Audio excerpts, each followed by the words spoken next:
¿Qué tal, mis amados hermanos? Siempre es un placer compartir con ustedes para estudiar, para centrarnos en la palabra de Dios y que esta palabra de Dios traiga bendición a nuestra vida.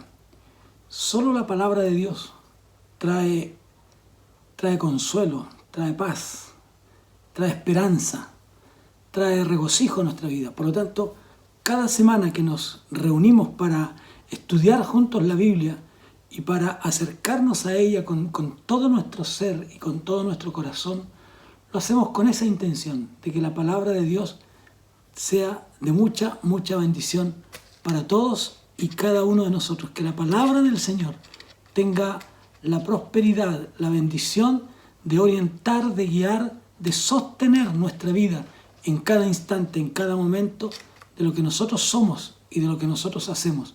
Porque la palabra de Dios dice la misma palabra, es viva y eficaz y más cortante que toda espada de dos filos.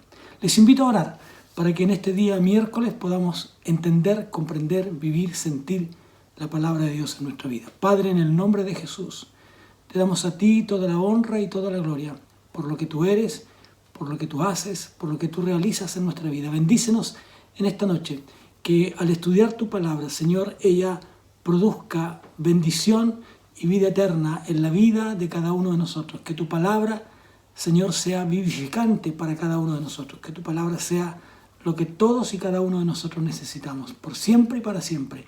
A ti sea la honra y la gloria por los siglos de los siglos. Amén. Amén. Vamos entonces a entrar, a seguir en este estudio del libro de Mateo. Hoy día en el capítulo 23, vamos a continuar los textos 13 al 36 de este capítulo, donde vamos a encontrarnos con las enseñanzas de Jesús y que tienen relación con lo que nosotros podemos ser y hacer en la vida cristiana. Y aquí en este trozo de las Escrituras encontramos lo que se conoce como los siete ayes, ¿no? Y el juicio de Dios. Por lo tanto, vamos a mirar esta palabra de Dios para nosotros hoy día. Y fíjense que en esta sección se presenta la denuncia, yo diría, tal vez la denuncia más fuerte, más fulminante de Jesús en contra de sus enemigos. Esto es como disparar al corazón. Esto es como dar una puñalada a alguien, pero en el centro de su vida. Pero más que para matarlo, ¿no es cierto? En este sentido acá es para hacerlo más bien recapacitar, pensar que lo que están haciendo no está bien. Esto severo de estas denuncias que Jesús hace en contra de los fariseos, siendo muy fuerte, solamente uno podría encontrar el lado más tenue, más suave de esto, en la expresión de Jesús, en este sentir de compasión, que aunque hay por supuesto que sí hay, ¿no es cierto?, una fuerza en la denuncia, en el enfrentarlos con ellos mismos, ¿no? Pero con el propósito de hacerlos recapacitar. Ese es el propósito. Algunos comentaristas, ¿no es cierto?, rechazan esta sección diciendo que es como muy fuerte, muy demasiado violento para hacer una expresión de Jesús. Pero vuelvo a repetir, aquí el propósito no está simplemente, aunque yo usé el término, ¿no es cierto?, dispararle al corazón a alguien, pero aquí está la idea de que al hacer este disparo fulminante, el otro logre capacitar, es decir, llamar la atención profundamente. Ese es el propósito de la denuncia de Jesús. Así es que diríamos que, este es el último esfuerzo de Jesús. El último esfuerzo. ¿Para qué? Para despertar la conciencia de estos líderes religiosos. Es el último esfuerzo de Jesús para hacerlos capaces, para que ellos puedan capacitar, ¿no? Para mostrarle sus actos rechazables de Dios para ellos. Otros dirían actos abominables frente a Dios. Pero las palabras de Jesús van así, van como abriendo, ¿no es cierto? Como lo hace el cirujano con un bisturí, va abriendo la piel para poder meterse dentro del cuerpo y poder operar de alguna enfermedad que el paciente tenga. Eso es lo que Jesús está haciendo aquí. Más que un arma, como dije antes, que apunta al corazón, porque sería para matarlo. Simplemente diría que es como eso, como el médico cuando toma el bisturí y va rompiendo la piel y la carne del paciente para poder entrar luego, ¿no es cierto?, y quitar todo lo malo, todo lo que está dentro de él y que lo separa, ¿no es cierto?, de su estado, digamos, de salud sana. Aquí es al revés. Entonces, eso es lo que nosotros encontramos aquí. Entonces, toda esta sección de Mateo, ¿no es cierto? Si aceptamos lo que dice el texto 14, el texto 14 dice lo siguiente: hay de vosotros escribas y fariseos e hipócritas. Algunos dicen que este texto 14 más bien es una adición, ¿no es cierto?, que viene desde Marcos o desde Lucas inclusive, y que podría haber sido introducido dentro de este párrafo por algún escriba. Entonces, pero obviamente está inserto aquí y vamos a dejarlo de esa manera. Ahora, hay a lo menos 3 palabras claves en este pasaje. A lo menos 3. La primera de ellas es hipócritas, ¿no? Hipócritas. Ciegos y necios. 3 expresiones, yo diría también fuertes, ¿ya? 3 expresiones fuertes. Hipócritas, ciegos y necios.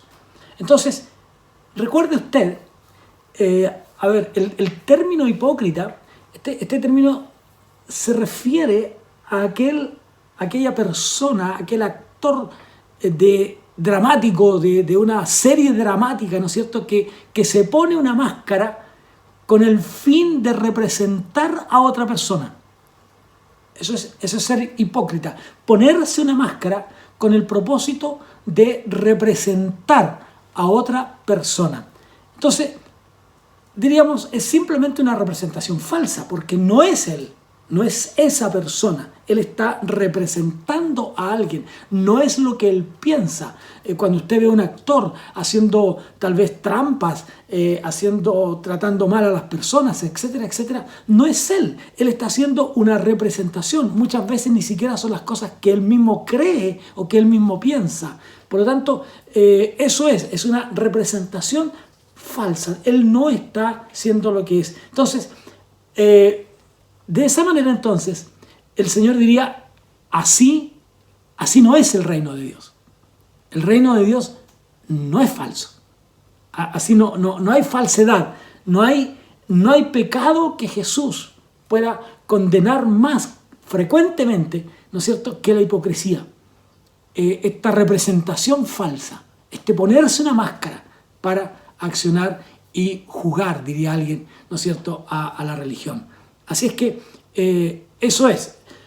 El término hay, que es un hay sin H, ¿no es cierto?, que se pronuncia con un sonido griego, ¿no es cierto?, que es oai, ¿ya? Y que es esta interjección que representa distintos tipos o diversos estados de ánimo, diríamos. Es decir, depende con la fuerza incluso que se diga, depende con la intención, puede ser de ánimo, puede ser una expresión de pena. Ay, qué pena lo que te ha pasado, qué pena lo que estás viviendo, siento un profundo dolor en mi corazón. También puede ser considerado como un acto de conmiseración, de misericordia, pero también es una amenaza. También puede ser como una amenaza. Es como cuando éramos pequeños, ¿no es cierto?, y nuestra madre nos decía, ay de ti si haces tal cosa. Ay de ti. ¿Ya? Eso era un llamado de atención, pero también una amenaza. ¿A cuántos de nosotros, las mamás, ¿no es cierto?, cuando éramos pequeños nos dijo, ay de ti? o nosotros mismos, ¿no es cierto? Ahora que ya somos mayores, incluso algunos bien mayores ya, ¿no es cierto? Le decimos a nuestros hijos, pero ay de ti si no haces lo correcto, ¿ya? Es también como una amenaza. Ahora bien, si nosotros nos adentramos en el texto bíblico, ¿no? En el texto número 13, dice lo siguiente: mas hay de vosotros, escribas y fariseos, hipócritas, porque cerráis el reino de los cielos delante de los hombres, pues ni entráis vosotros ni dejáis entrar a los que están tratando de entrar, diría yo. Entonces, este primer ay que Jesús plantea acusa a estos líderes religiosos de no aceptar la invitación de Jesús para entrar en el reino. Pero lo que es peor es que también ellos luchan, se esfuerzan por impedir a otros la entrada al reino de los cielos. Hay un dicho popular por ahí, que puede no ser tan elegante, pero que dice que son como el perro del hortelano, no comen ni dejan comer. Entonces, ni ellos procuran entrar en el reino, ni tampoco permiten a otros que entren. Entonces, él dice, ay de ustedes, ¿no? Ay de ustedes que están actuando de esta manera. En la palabra del Señor nosotros encontramos en el capítulo 18 de Mateo, dice lo siguiente: pero si alguien hace que uno de estos pequeños seguidores míos, en la traducción del lenguaje actual dice, pero si alguien hace que uno de estos pequeños seguidores míos deje de confiar en mí, merece que le aten al cuello una piedra enorme y lo tiren al fondo del mar. Fíjese, hay de aquellos, ¿no es cierto? Hay de aquellos, esta lectura de la palabra del Señor, hay de aquellos que hacen tropezar a uno de estos pequeños, que en este tropiezo, ¿no es cierto? En esta traducción del lenguaje actual dice, ellos dejen de confiar en mí, ellos dejen de creer en mí. Hay de aquellos que por sus acciones, hay de aquellos que por sus actos, ¿no es cierto?, en lugar de ayudar a otros a entrar en el reino, se los impiden. Entonces, por un lado, ellos rechazan entrar en el reino, ellos los fariseos, y por otro lado, impiden que otros lo hagan. Ahora, puede ser, dicen algunos estudiosos, que esto pudiera tratarse, había un sentir de cuando un escriba, ¿no es cierto? Cuando un escriba entraba a la orden, vamos a llamar, de los escribas, recibía lo que se conocía como la llave del conocimiento, ¿ya? Entonces, vedadamente tal vez, o el que tiene oído entienda, Jesús estaría diciendo, ay de ustedes que teniendo la llave del conocimiento y de ayudar a los otros a encontrarse con el Mesías, a aceptar al Mesías, a reconocer al Mesías, en lugar de abrir, ustedes cierran, ustedes entorpecen la vida de aquellos que quieren entrar en el reino de Dios. Por lo tanto, esto es realmente algo que están haciendo ustedes en lugar de ayudarlos, de usar la llave para abrir la entrada, ¿no? Hay de ustedes que con sus actos, por eso se acuerdan que decíamos la semana pasada, ¿no? Aquellos que dicen, cuidado, le decía Jesús, cuidado con los escribas, ellos se sientan en la cátedra de Moisés, ellos aprenden del Pentateuco, ellos aprenden de la ley y ellos conocen la ley. Y se han sentado ahí y la enseñan. Por lo tanto, ustedes hagan lo que ellos dicen. Pero no hagan lo que ellos hacen.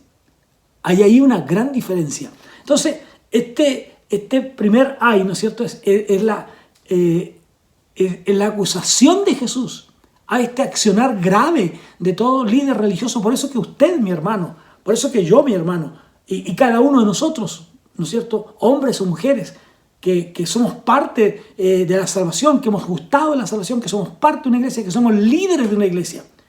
Ay de nosotros si por nuestros actos, en lugar de ayudar a otros a entrar en el reino de Dios, les cerramos la puerta, ¿no? En lugar de abrirles la puerta, de ayudarlos, el apóstol Pablo diría, fuérzalos a entrar, ayúdalos a entrar, empújalos, motívalos, desafíalos, anímalos a que ellos puedan entrar Al revés, ustedes hacen todo lo contrario. Tenemos que tener cuidado nosotros los líderes religiosos, pero también usted, que a lo mejor es un miembro de una iglesia, que asiste a una iglesia, que usted conoce de la iglesia, pero eso no significa que usted no pueda realmente comprender que es necesario que usted ayude a que otros entren al reino. El segundo ay que encontramos aquí describe a los escribas, suena como un trabalengua, ¿no es cierto? Describe a los escribas y a los fariseos recorriendo todo el mundo, todo lugar donde habían sinagogas. Ellos iban por la sinagoga. Es decir, su tarea, su misión, era ganar a los paganos y atraerlos a la religión. Fíjese lo que dice el texto número 15. Dice: ay de vosotros, escribas y fariseos hipócritas, porque recorréis mar y tierra para hacer un prosélito, y una vez hecho le hacéis 2 veces más hijo del infierno que de vosotros. Fíjense, su misión, su tarea era la de ganar a hombres, a personas, para atraerlos hacia el judaísmo. Pero, ¿qué hacen ellos? ¿Qué es lo que ellos realizan? Es al revés, es contrario a eso. Siendo su misión eso, tener prosélitos, sin embargo, con toda la carga religiosa, ¿no? Ustedes los hacen volver atrás. Ay de vosotros, y una vez hecho le hacéis 2 veces más hijo del infierno. ¿Por qué? Exigían elementos no necesarios para la salvación. Exigían elementos que no son necesarios. Por ejemplo, que todos los hombres debían ser circuncidados. Era una exigencia, ¿no? También exigían el bautismo de purificación, un sacrificio ritual, a todas las personas. Cuando la palabra de Dios nos enseña, la Biblia dice: más a todo aquel que le recibe, aquel que cree en él, ¿no? Es su hijo, y por lo tanto alcanza la salvación. Juan 3:16 dice: porque de tal manera amó Dios al mundo que ha dado a su Hijo unigénito, para que todo aquel que en él cree no se pierda, mas tenga vida eterna. Creer no va con un montón de dogmas, no está condicionado a eso, sino que en razón de nuestra salvación, en razón de nuestras convicciones, en razón de nuestra creencia, nosotros actuamos según las demandas que la palabra del Señor hace para nosotros. Así es que este término que aparece aquí, ¿no es cierto?, es prosélito, tiene que ver con el que se acerca, el que adora a Dios. Ustedes están buscando adoradores, ustedes están buscando personas para convertirlos, para atraerlos, ¿no? Pero con toda la carga que ustedes colocan sobre ellos, les es imposible, y por lo tanto los alejan más que acercarlos. ¿Ya? El problema de los escribas y de los fariseos estaba principalmente en que ellos eran, si bien es cierto, religiosos, pero estaban llenos de maldad. La maldad es similar a hacer como bien una vida, a ser una buena persona, pero en realidad ellos estaban muy lejos, ¿no? Estaban muy lejos. Sus dichos no se condecían con lo que ellos hacían cada día. Así es que cuando una persona se convierte a Cristo, usando términos de hoy, lo que nosotros debemos hacer es ayudarlo, hacerle más transitable el camino. Hacerle más transitable el camino. Y claro, en la medida que la persona se acerca al Señor, se da cuenta que va necesitando, ¿no es cierto?, que va necesitando poder entonces darle a Cristo todo y todo lo que somos. Por eso que dice: y en lugar de eso ustedes le hacéis un hijo del infierno. Y más que ustedes. Es decir, lo hacen un fanático. ¿Ya? Lo convierten en un hijo del infierno. Esa es la situación, ¿no?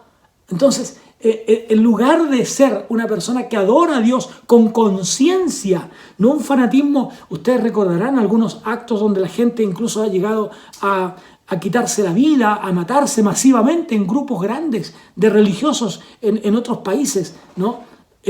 O cuando se levantan estos pseudos líderes religiosos, ¿no? En estas sectas religiosas que provocan daño y maldad en la vida de las personas, y en lugar de ayudarlos al reino, le cargan el reino con otras cosas. Yo me estoy recordando, por ejemplo, ahora en esta secta que hubo hace algunos años, ¿no es cierto? Y una mujer dio a luz y mató a su hijo. O sea, eso realmente es maldad. Es en lugar de ayudarlo a entrar en el reino, es cargarle y apartarlo y hacerle hijo del infierno. Entonces, normalmente una persona que se convierte de una religión a otra, que entra de una religión a otra, lo hace con ansias, con ganas, con deseos de poder practicar. Así es que tengamos cuidado. El tercer ay, que está en los textos 16 hasta el 22, dice lo siguiente: hay de vosotros guías ciegos, que decís, si alguno jura por el templo, no es nada, pero si alguno jura por el otro del templo es deudor. Insensatos y ciegos, porque ¿cuál es mayor, el otro o el templo que santifica al oro? Perdón, ¿cuál es mayor, el oro o el templo que santifica el oro? También decís, si alguno jura por el altar no es nada, pero si alguno jura por la ofrenda que está sobre él es deudor. Necios y ciegos, porque ¿cuál es mayor, la ofrenda o el altar que santifica la ofrenda? Pues el que jura por el altar, jura por él, y por todo lo que está sobre él. Y el que jura por el templo, jura por él, y por él que lo habita. Y el que jura por el cielo, jura por el trono de Dios, y por aquel que está sentado en él. Fíjense que aquí esto tenía que ver con la práctica de los escribas y de los fariseos de distinguir los juramentos, y ellos los distinguían entre los juramentos que obligan y los que no, ¿ya? No tomaban en cuenta y no consideraban que Dios es absolutamente dueño de todo, ¿no? Y que le ofende todo intento del hombre por engañar a otros, ¿ya? Entonces, aquí encontramos tres pares, diríamos así, ¿no es cierto?, de juramentos que a ellos les parece que algunos estarían bien y otros mal. Juramentos que no obligan, dicen ellos, jurar por el santuario, ¿no? Y juramentos que obligan. Ahora bien, detrás de cada una de estas cosas estaba la costumbre, ¿no? La costumbre que la idea de que el juramento era válido solo si se hacía en la presencia de Dios. Fíjese que es tan lamentable que hoy día en nuestra sociedad, para que la palabra de un ser humano tenga valor, tenemos que ir a una notaría, por ejemplo, para que nos firmen aquella declaración. Tenemos que decirlo delante de testigos, porque el valor de las palabras, de la palabra del ser humano, se perdió. Ya no tienen el mismo sentido, ya no tienen el mismo valor. La palabra perdió valor. La gente ya no cree. Por eso es que muchos optan por jurar, dicen, te lo juro por Dios. Cuando en realidad la Biblia dice, no juréis ni por el cielo ni por la tierra, sino que tu sí sea sí y tu no sea no. No tomemos el nombre de Dios en vano. El nombre de Dios no es para aquello. Entonces, ciertas palabras claves que ellos tenían daban validez al juramento, ¿no? Le daban validez, y eso no estaba bien. Entonces, simplemente esta era una práctica para engañar, ¿no? Para engañar a los demás, para a los que habían de distinguir entre lo que ellos llamaban el juramento válido y el que no lo era. Pero hermanos, cuando tú empeñas tu palabra, no necesitas usar a Dios. Tu palabra tiene que tener un valor. Que tu sí sea sí y que tu no sea no. Jesús clasifica entonces esta práctica como la más pura necedad, ¿no? Y por lo tanto los llama guías ciegos. Los llama necios ciegos, ¿no? Entonces, ellos querían ser llamados, ellos querían ser considerados como los que guiaban, como los que conducían a otros hacia esta experiencia con Dios, pero al final eran ciegos. Ellos pretendían enseñar sabiduría de Dios. Pero ¿qué es lo que hace Jesús? Los llama simplemente necios. Necios. Ustedes no son sabios. Ustedes no son entendidos. Ustedes simplemente son necios. Porque no han entendido nada. Jesús enseñó que ningún juramento es necesario. ¿Para quiénes? Para los que son honestos. Mire, yo quiero leerles en el Evangelio de Mateo, el capítulo 5, los textos 33 al 37, que dicen lo siguiente. Además, habéis oído que fue dicho a los antiguos, no perjurarás, sino cumplirás al Señor tus juramentos.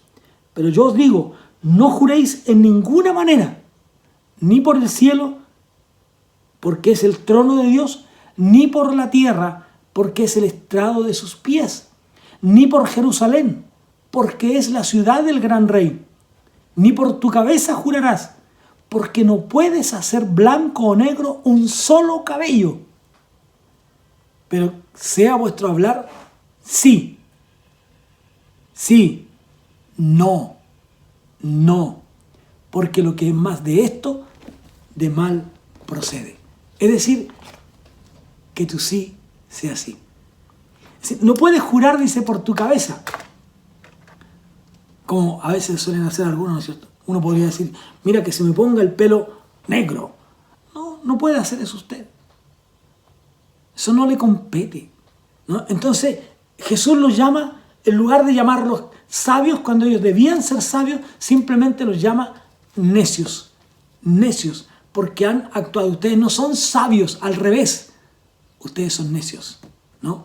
Así es que cuidado con eso. Luego el texto 23 dice lo siguiente de este Mateo 23. Hay de vosotros escribas y fariseos hipócritas, porque diezmáis la menta y el eneldo y el comino, y dejáis lo más importante de la ley, la justicia, la misericordia y la fe. Esto era necesario hacer sin dejar de hacer aquello. Fíjese que aquí se nos trae a la luz, ¿no es cierto?, esta gran inconsecuencia, esta gran hipocresía de los líderes religiosos de aquel tiempo, que colocaban un exagerado énfasis en cosas de menor importancia, dejando de lado y descuidando aquellas que realmente lo tenían, ¿no? La ley, por ejemplo, exigía que todos entregaran todos los diezmos de la tierra. La semilla, el fruto de los árboles, del vino, del aceite, del ganado, ¿no?, del rebaño. Eso está en Deuteronomio capítulo 14. Sin embargo, los fariseos iban más allá de estas exigencias normales y naturales de la ley, ¿no? Y calculaban meticulosamente el diezmo de las plantas más pequeñas. Es decir, mire, esto es como a ver, hay un hermano en nuestra iglesia, el hermano David Aravena, ¿no? Él tiene muchas plantas en su antejardín, pequeñas, unos maceteros más grandes, otros más chicos. Hay gente que en los balcones de su departamento tiene plantitas pequeñas y ellos Ellos tomaban estos maceteros pequeños, no estaban pensando en el fruto de la tierra, como en el campo, como la gente que siembra, ¿no es cierto?, que da su diezmo de eso. Ellos decían, a ver, ¿cuántas plantitas tengo? ¿Cuántas hojas? Vamos a exagerar también un poco, vamos a hacer un hipérbole de esto. ¿Cuántas hojas tiene, ¿no es cierto?, esta planta? Porque tengo que diezmar de ella. ¿Ya? Entonces, imagínense usted, entonces, si usted tiene algunos coleccionan estos maceteritos con cactus pequeños, ¿no? ¿Cuántos cactus tengo? ¿Cuántas hojas le crecieron a este cactus? Porque tengo que dar mi diezmo de cada uno de estos. Eso es cuando dice, ustedes se fijan en las plantas más pequeñas, porque ellos acostumbraban a tener en sus casas estas plantas pequeñas. Ellos se acostumbraban a eso, a tener estas plantas pequeñas arriba, en sus casas, para de esa manera entonces poder pensar en el hecho de diezmar de aquellas cosas y se olvidaban de las realmente importantes. Y habían cosas que eran más importantes que esas. Esa es la idea, ¿no? Así es que ellos calculaban todo aquello, esas plantas muy pequeñas, ¿no? El celo llegó a ser un gran problema para ellos. Los fariseos no habían aplicado demasiado bien esto. Ellos habían sustituido la entrega del diezmo por la obediencia a las cosas más pesadas, ¿no? A lo que ellos mismos habían colocado. Pero las cosas más importantes las habían descuidado. Como por ejemplo, dice el texto, el juicio, la misericordia y la fe. El juicio, la misericordia y la fe. Ellos habían descuidado las cosas realmente más pequeñas. Las cosas más importantes las habían dejado de lado. Estaban centrados en las cosas importantes, pero se olvidaron. Estaban centrados en las cosas insignificantes y se olvidaron de las importantes. Y el Señor dice que se olvidaron del juicio, de la misericordia y de la fe. Aquí fe no tiene que ver con el sentido de creer, sino que fe aquí está en el sentido y en el contexto de fidelidad. Ellos no eran fieles a Dios, no eran fieles a la palabra de Dios, habían perdido su fidelidad a Dios. Eran más fieles a estas costumbres que ellos mismos habían sacado, pero se olvidaron de la fidelidad a Dios. Cada uno de estos elementos, obviamente, son importantes. Nosotros tenemos que preocuparnos del cumplimiento de las demandas de la palabra de Dios para nosotros. Pero hay cosas que son más importantes una que otra. Así es que tenemos que tener cuidado con ello. El trato, por ejemplo, el trato misericordioso con nuestros semejantes debe ocupar un lugar importante en nuestra vida, ¿no? Dios actuó con misericordia siempre. El trato hacia los necesitados, hacia los despreciados, el trato con los que sufrían la lepra que la gente había echado fuera de las ciudades. Los fariseos se olvidaron de eso. No había misericordia en ellos. El trato con las viudas, con los huérfanos, con los extranjeros. Ellos habían olvidado esas cosas. El trato misericordioso. Por encima de lo que eso significaba y que era realmente importante. Pero habían valorado más las cosas pequeñas. Ahora, esta parábola que encontramos en el texto 24 dice: guías de ciegos que coláis el mosquito y tragáis el camello. Ellos estaban mirando, poniendo su atención en aquellas cosas tan pequeñas, tan insignificantes, ¿no? Tan pequeñas. Tal vez, como alguien diría, estaban preocupados, si usted tiene un vaso de agua, en el pequeño mosquito que está dentro, por minúsculo que sea.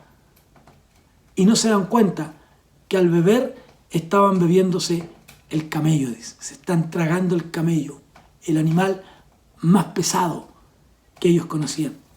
Entonces,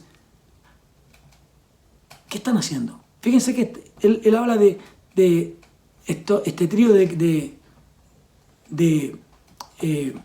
plantas, ¿no? El eneldo, el comino, la menta. muy pequeños, pero lo contrasta con lo importante: juicio, misericordia y fe. Juicio, misericordia y fe. Esos elementos son los que deben estar en nuestro pensamiento. El quinto ay está en los versículos 25 y 26. Dice: ay de vosotros, escribas y fariseos hipócritas, porque limpiáis lo de afuera del vaso y del plato, pero por dentro estáis llenos de robo y de injusticia. Fariseo ciego, limpia primero lo que de dentro del vaso y del plato, para que también lo de fuera sea limpio. Fíjese, aquí manifiesta otra arista, ¿no es cierto? Otra manifestación de la hipocresía. El cuidado exagerado por el cumplimiento de los ritos externos, como diría en otro texto de Mateo, ¿no es cierto?, para ser visto por los hombres. La preocupación de lo externo, la preocupación de las cosas que se ven, pero el olvido de las cosas realmente importantes, ¿no? Realmente es importante. Ellos estaban preocupados de los ritos externos antes que de lo que había dentro del corazón. Entonces, para que el exterior, amados hermanos, para que nuestro exterior refleje limpieza, lo primero que tenemos que hacer es limpiarnos por dentro, ¿no? La limpieza moral del ser humano parte desde el corazón, parte desde dentro del hombre, parte desde ahí, para que entonces el hombre pueda luego manifestar públicamente lo que hay dentro de él. Como dice la palabra del Señor, el corazón, la lengua, la boca, habla de la abundancia del corazón, de lo que hay dentro, ¿no? Si dentro de nosotros hay amor, entonces demostraremos amor. Entonces, para que el hombre exterior llegue a ser limpio, tiene que haber una limpieza interna. De lo contrario, eso no será posible. De lo contrario, eso no será posible. Así es que cuidemos aquello. Cuide usted en su vida de lo que hay dentro de su corazón. Cuide usted de lo que pasa en su corazón. Porque eso mismo se reflejará en su vida exterior. Podríamos decir que nuestros actos son como la ventana del alma. ¿Ya? Nuestros actos son como la ventana del alma. Lo que la gente ve debe ser la expresión del corazón. Entonces, Jesús pasa violentamente, ¿no?, de esta figura, de este acto figurado, ¿no es cierto?, a lo literal. Dice: ustedes son personas que tienen una fachada. Fariseo ciego, dice: limpia primero lo de dentro del vaso y del plato, para que también lo de fuera sea limpio. Ustedes, dentro de ustedes, dice, están llenos de robo, pero por dentro, dice, estáis llenos de robo y de injusticia, de robo, de desenfreno, de maldad. Su vida es una vida de maldad. De eso están llenos ustedes. Quiten todo eso de su vida. Hermano mío, tenemos que preguntarnos, ¿qué hay dentro de nuestros corazones? ¿Qué hay dentro de nosotros? ¿Qué pasa en los secretos de tu vida? ¿Qué pasa cuando estás a solas? No, la fachada se puede ver muy bien, pero ¿qué hay dentro? ¿Qué hay dentro? No. Jesús dice que ellos, dentro de ellos, estaban llenos de robo y de desenfreno. Así es que esta ilustración debe ayudarnos a nosotros también en este tiempo a entender la importancia de mantenernos limpios y puros en la presencia del Señor. El texto 27 y 28 nos habla del siguiente ay. Dice: ay de vosotros, escribas y fariseos, 27 y 28, ay de vosotros, escribas y fariseos, hipócritas, porque sois semejantes a sepulcros blanqueados, que por fuera la verdad se muestran hermosos, mas por dentro están llenos de huesos muertos y de toda inmundicia. Así también vosotros por fuera, la verdad, os mostráis justo a los hombres, pero por dentro estáis llenos de hipocresía e iniquidad.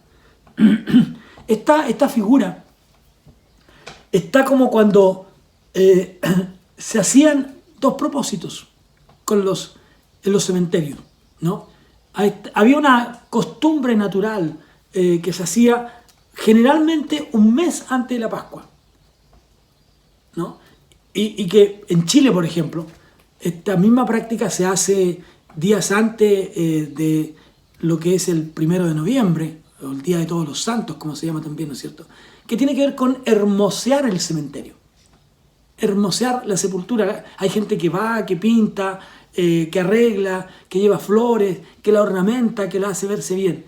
Pero dentro de esa sepultura no hay más que huesos. Huesos que pertenecieron a alguien, pero que hoy día no tienen vida, ¿no? Pero también se hacía en aquel tiempo con el propósito, porque eran diferentes a lo que tenemos hoy día, de que la gente no tocara las tumbas y sin quererlo se contaminaran. Así que se pintaban dónde estaban las tumbas para que la gente pudiera transitar sin ninguna dificultad. Pero no hay que olvidar lo que dice Jesús. Dentro de ella lo que hay es simplemente huesos. Es lo que él dice en el texto, ¿no? Porque sois semejantes a sepulcros blanqueados, que por fuera la verdad se muestran hermosos, mas por dentro están llenos de huesos de muertos. Entonces, ustedes son así, dice. Por dentro están muertos. Por dentro vuestra vida no tiene sentido, no tiene propósito, no tiene razón de ser. Ustedes están sucios por dentro. Es fuerte esto, ¿no? Por más que limpiemos, por más que ornamentemos el sepulcro por fuera, por dentro sigue siendo huesos de muertos, aún de seres que amamos mucho, pero que están muertos. No pueden oírnos. Hay mal olor incluso, muchas veces.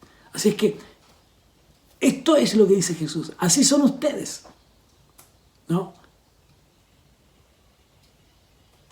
Ustedes son así, malolientes por dentro. Hay maldad en ustedes por dentro. Ustedes no están limpios. Ustedes aparentan una limpieza. Ustedes aparentan una vida que agrada a Dios.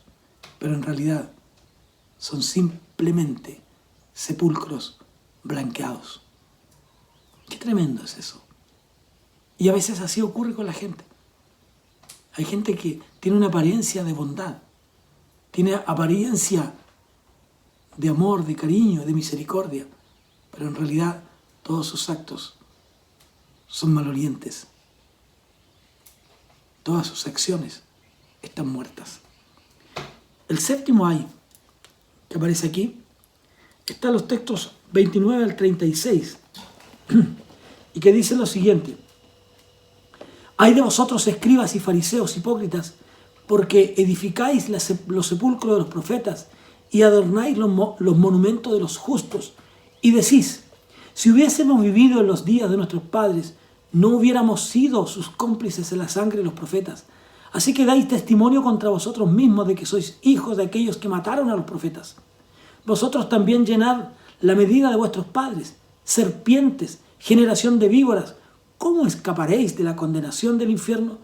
Por tanto, he aquí yo os envío profetas y sabios y escribas, y de ellos a uno mataréis y crucificaréis, y a otros azotaréis en vuestras sinagogas y perseguiréis de ciudad en ciudad, para que venga sobre vosotros toda la sangre justa que se ha derramado sobre la tierra, desde la sangre de Abel, el justo, hasta la sangre de Zacarías, hijo de Berequías, a quien matasteis entre el templo y el altar.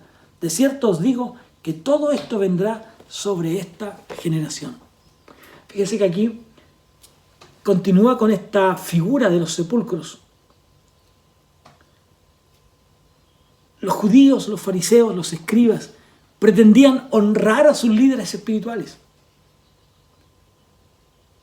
y la historia y la vida que ellos tenían como israelitas. Pero dentro del corazón de ellos estaba el propósito de matar a Jesús, el Mesías. Es por eso que Pedro, en su mensaje que él da al pueblo después de Pentecostés, él dice: ustedes mataron al autor y consumador de la fe. Ellos estaban más dispuestos a eso.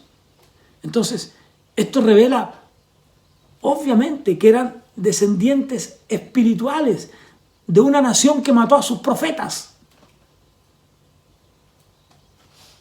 Eran deshonestos, eran hipócritas, puesto que ellos querían mostrar una cosa delante de la gente, que ellos honraban la vida de los profetas, pero en realidad eran descendientes de aquellos que mataron a los profetas. ¿No? Ustedes son capaces de levantar monumentos, de cuidar, de ornamentar los sepulcros, de cuidar las tumbas de aquellos antepasados, queriendo demostrar de esa manera que mostraban respeto, que mostraban aprobación, que mostraban y que recibían la enseñanza de los profetas, pero en realidad estaban muy lejos de ellos, porque no escucharon a los profetas, no entendieron a los profetas. Al contrario, ellos mataron a Jesús, el Mesías. Mataron a Jesús, el Mesías. Esa era. Entonces dice: ustedes prefieren honrar a los profetas que ya no están, ¿no? Quienes ya no podían enrostrarles sus pecados, pero rechazaban a los profetas de sus días. Por ejemplo, Juan el Bautista, un profeta de su tiempo, un profeta de su momento, que les habló y les dijo: arrepiéntanse, arrepentíos y convertidos, porque el reino de los cielos se ha acercado. Arrepiéntanse porque la hora ha llegado, y ahora es. El Mesías está entre nosotros. Y sin embargo, no lo escucharon. Al contrario, lo mataron. Por eso entonces que el resto de este pasaje bíblico nos habla de este lamento de Jesús sobre Jerusalén. Jerusalén, Jerusalén. Quiero leer este texto y con esto vamos a ir terminando. Jerusalén, Jerusalén, que matas a los profetas y apedreas a los que te son enviados. ¿Cuántas veces quise juntar a tus hijos como la gallina junta sus polluelos debajo de las alas y no quisiste? He aquí vuestra casa os es dejada desierta, porque os digo que desde ahora no me veréis hasta que digáis: bendito el que viene en el nombre del Señor. Por lo que ya les he dicho, por todo esto dice, ¿no? Este texto, por tanto, ¿no? Ustedes han actuado de esta manera.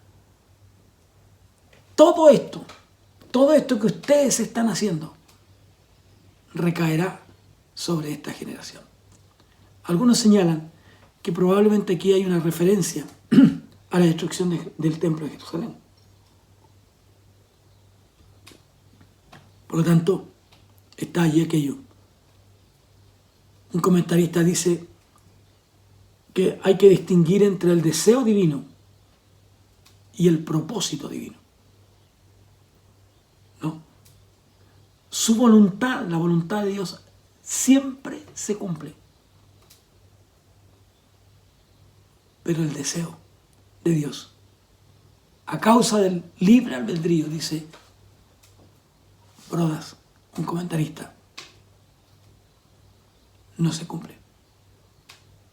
Y fíjense que un ejemplo claro de eso es la oración de Jesús en el capítulo 17 de Juan. Miren lo que dice un texto que lo hemos usado tantas veces en la oración de Jesús. Dice: para que todos sean uno, como tú, oh Padre, en mí y yo en ti, que también ellos sean uno en nosotros, para que el mundo crea, que tú me enviaste. Muchas veces, amados hermanos, la gente no cree a causa de nuestro propio pecado, a causa de nuestra propia poca voluntad de buscar la unidad, de buscar la concordia, de buscar la armonía. A causa de eso, se pierde el propósito, el deseo de Dios. Él quiere que usted y yo seamos uno. Pero muchas veces nosotros decidimos ir en contra de eso. Líbranos el Señor y ayúdenos el Señor a ser mejores cada día. Oremos al Señor. Padre nuestro que estás en los cielos, santificado sea tu nombre, Señor. Te adoramos en este día. Alabamos tu precioso nombre. Gracias por tu palabra. Ayúdanos, Señor, para que la expresión de nuestro cuerpo día a día sea lo que vivimos en el interior. Que lo que vivimos en lo secreto, como dice la oración de Jesús, nuestro Padre que ve en lo secreto nos recompensará en público. Que así sea también con nuestro accionar, con las intenciones de nuestro corazón. Que lo que hay dentro de nosotros ornamente lo externo y lo que nosotros mostramos hacia los demás. Gracias, Señor, por tu palabra. A ti la honra y la gloria por siempre. Amén y amén. Que Dios les bendiga, mis amados. Ha sido un grato placer estar con ustedes hoy día para compartir de esta palabra de Dios. Dios les bendiga y que tengan una linda semana. Un abrazo.